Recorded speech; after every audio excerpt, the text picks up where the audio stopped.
ELSS funds చాలా చాలా important అనమాట. ఎవరైతే ట్యాక్స్ సేవింగ్ చేస్తూ ఉంటారో అలాంటి వాళ్ళకి ఇది చాలా బెనిఫిట్ కూడా అవుతుందన్నమాట. మన ప్రీవియస్ వీడియోలో కూడా మనం ఈఎల్ఎస్ఎస్ ఫండ్స్ గురించి ఒక వీడియో చేయడం జరిగింది. ఒకసారి ఆ వీడియో కూడా మీరు చూడండి, నేను డిస్క్రిప్షన్లో కూడా పెడతాను అనమాట.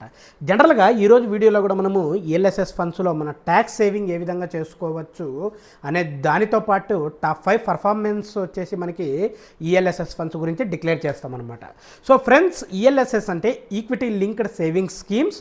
సో మేజర్గా దీంట్లో ఇన్వెస్ట్ చేసే వాళ్ళ పర్పస్ ఏముంటుందంటే లాంగ్ టర్మ్ గోల్స్ ఉంటుందన్నమాట. ఈఎల్ఎస్ఎస్లో ఇన్వెస్ట్ చేస్తున్నామంటే 2 బెనిఫిట్స్ ఉంటాయన్నమాట. ఫస్ట్ బెనిఫిట్ వచ్చేసి లాంగ్ టర్మ్ గోల్స్ అనమాట, లాంగ్ టర్మ్ ఇన్వెస్ట్మెంట్ పర్పస్కి నువ్వు చేయడం అనమాట.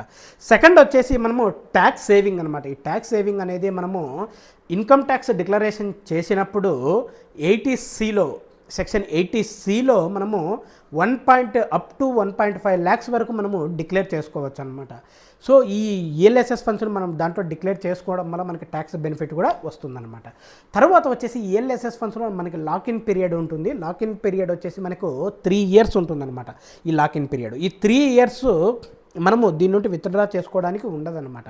ఎందుకు అంటే మేజర్గా ఈఎల్ఎస్ఎస్ ఫండ్స్ టార్గెటే లాంగ్ టర్మ్ పర్పస్ అనమాట. లాంగ్ టర్మ్ పర్పస్కి మంచి వెల్త్ క్రియేషన్ చేసేదనమాట.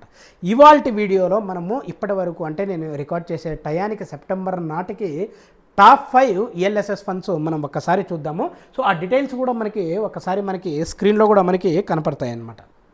ఓకే, ఇందులో మనకి ఫస్ట్ది వచ్చేసి చూడండి, Mirae asset tax saver fund అనమాట. Mirae asset tax saver fund, దీంట్లో వచ్చేసి మనకి 14,000 crore ప్లస్ ఇన్వెస్ట్మెంట్ ఉంది. ఎక్స్పెన్స్ రేషియో వచ్చేసి మనకి 0.57% డైరెక్ట్ మీద ఉంది. 3 years రిటర్న్ వచ్చేసి 23% ఉంది. సో హైలైటెడ్ ఈ ఫండ్స్ వచ్చేసి వీళ్ళు మేజర్గా వచ్చేసి మనకి లార్జ్ క్యాప్ అండ్ మిడ్ క్యాప్లో ఇన్వెస్ట్మెంట్ చేస్తూ ఉంటారనమాట. ఓకే, నెక్స్ట్ నెంబర్ 2 వచ్చేసి Axis long term equity fund అనమాట. సో ఇది వచ్చేసి మనకి 32,000 crore ప్లస్ ఇన్వెస్ట్మెంట్ దీంట్లో ఉందన్నమాట. ఎక్స్పెన్స్ రేషియో వచ్చేసి మనం ఏదైనా మాట్లాడుతుంటే డైరెక్ట్ మ్యూచువల్ ఫండ్స్నే మాట్లాడుతున్నాము, గుర్తుపెట్టుకోండి. సో మనకి 0.74% మనకి ఉంది అనమాట. సో 3 years రిటర్న్ వచ్చేసి 19%. అలాగే మనకి focus on quality business with sustainable growth and long term investment అనమాట. అంటే వీళ్ళు ఏంటంటే మేజర్గా లాంగ్ టర్మ్ ఇన్వెస్ట్మెంట్ మీదే వీళ్ళు ఈ ఫండ్ని అనేది లాంచ్ చేయడం అనేది జరిగిందనమాట. నెంబర్ 3 వచ్చేసి Canara Robeco equity tax saver fund. ఇది వచ్చేసి మనకి దీంట్లో ఇన్వెస్ట్మెంట్ 4,000 crore ప్లస్ అనేది ఉంది.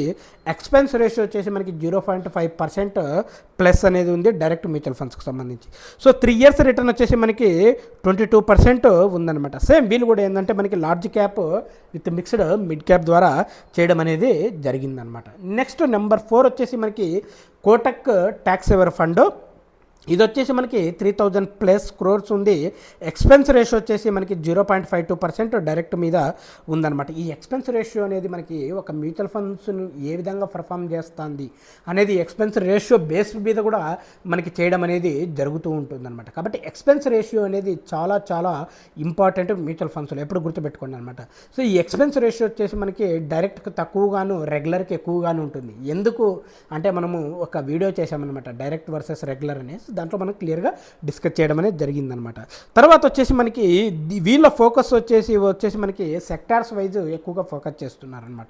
అంటే సెక్టార్స్ వైజ్ అంటే హెల్త్కి సంబంధించి, ఐటీ సెక్టార్కి సంబంధించి, మెటల్కి సంబంధించి, ఇలా సెక్టార్స్ వైజ్ వాళ్ళ ఫోకస్ అనేది మెయిన్గా ఉంటుందన్నమాట. నెక్స్ట్ నెంబర్ 5 వచ్చేసి డిఎస్పీ ట్యాక్స్ సేవర్ ఫండ్. ఇది వచ్చేసి మనకి 10,000 crore ప్లస్ రిటర్న్ ఉంది అనమాట. సో ఎక్స్పెన్స్ రేషియో వచ్చేసి మనకి 0.80% అనమాట. సో మనకి 3 years రిటర్న్ వచ్చేసి 18% ఉంది. అలాగే వీళ్ళు వచ్చేసి మనకి మిడ్ క్యాప్, స్మాల్ క్యాప్, మనకి లార్జ్ క్యాప్లో మేజర్గా ఇన్వెస్ట్మెంట్ అనేది చేస్తున్నారనమాట. ఫ్రెండ్స్ చూసారు కదా, ఈ టాప్ ఈఎల్ఎస్ఎస్ ఫండ్స్ వచ్చేసి మనకి వీళ్ళు ఇన్వెస్ట్మెంట్ చేసిన కంపెనీస్ నేను రెఫర్ చేయడం జరిగింది. ఫ్యూచర్లో మంచి గ్రోత్ అనేది కూడా ఉంటుందన్నమాట. బట్ ఇవి వచ్చేసి మార్కెట్ రిస్క్ను బట్టి కూడా ఉంటాయి. కాబట్టి ఏదైనా మీరు మ్యూచువల్ ఫండ్స్లో ఇన్వెస్ట్మెంట్ చేసే ముందర బిగినర్స్ మెయిన్గా అడ్వైస్ తీసుకొని ఇన్వెస్ట్ చేయడం అనేది వెరీ ఇంపార్టెంట్ అనమాట. నేను ఏవైతే ఈ మ్యూచువల్ ఫండ్స్ చెప్పానో ఇవి కేవలం ఎడ్యుకేషన్ పర్పసే, మీరు కంపల్సరీ ఇన్వెస్ట్ చేయాలని నేను ఎప్పుడూ చెప్పనన్నమాట. ఫ్రెండ్స్, ఇలాంటి అప్డేట్స్ కోసం మీరు మన ఛానల్ని సబ్స్క్రైబ్ చేయాలి. మన ఛానల్లో మనం మేజర్గా వచ్చేసి స్టాక్స్కి సంబంధించి, మ్యూచువల్ ఫండ్స్కి సంబంధించి, మనీ సేవింగ్, ఫైనాన్షియల్ ప్లానింగ్ ఇలాంటివన్నీ మనం డిస్కస్ చేస్తూ ఉన్నాం అనమాట. కాబట్టి ఎక్కడ స్కిప్ అవ్వకుండా మన ఛానల్ని చూసి లైక్ చేసి కామెంట్ చేసి షేర్ చేయండి. Thank you friends, thank you all.